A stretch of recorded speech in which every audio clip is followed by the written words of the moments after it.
In time series analysis, the partial autocorrelation function gives the partial correlation of a time series with its own lagged values, controlling for the values of the time series at all shorter lags. It contrasts with the autocorrelation function, which does not control for other lags. This function plays an important role in data analyses aimed at identifying the extent of the lag in an autoregressive model. The use of this function was introduced as part of the Boxer-Jenkins approach to time series modeling, whereby plotting the partial autocorrelative functions one could determine the appropriate lags P in an AR model or in an extended ARIMA model.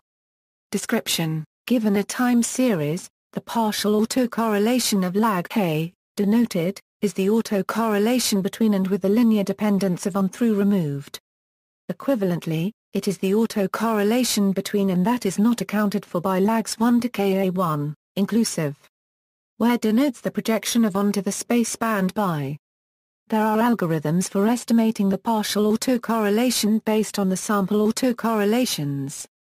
These algorithms derive from the exact theoretical relation between the partial autocorrelation function and the autocorrelation function. Partial autocorrelation plots are a commonly used tool for identifying the order of an autoregressive model. The partial autocorrelation of an AR, P, process is 0 at lag P plus 1 and greater.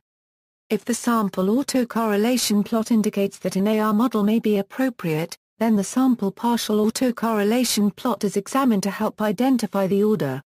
One looks for the point on the plot where the partial autocorrelations for all higher lags are essentially 0. Placing on the plot an indication of the sampling uncertainty of the sample PACF is helpful for this purpose. This is usually constructed on the basis that the true value of the PACF, at any given positive lag, is 0. This can be formalized as described below. An approximate test that a given partial correlation is 0 is given by comparing the sample partial autocorrelations against the critical region with upper and lower limits given by, where n is the record length of the time series being analyzed.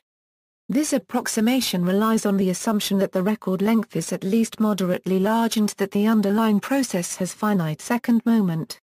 References: Box, GEP. Jenkins, G.M. Riensel, G.C. Time Series Analysis, Forecasting and Control. Hoboken, New Jersey, Wiley.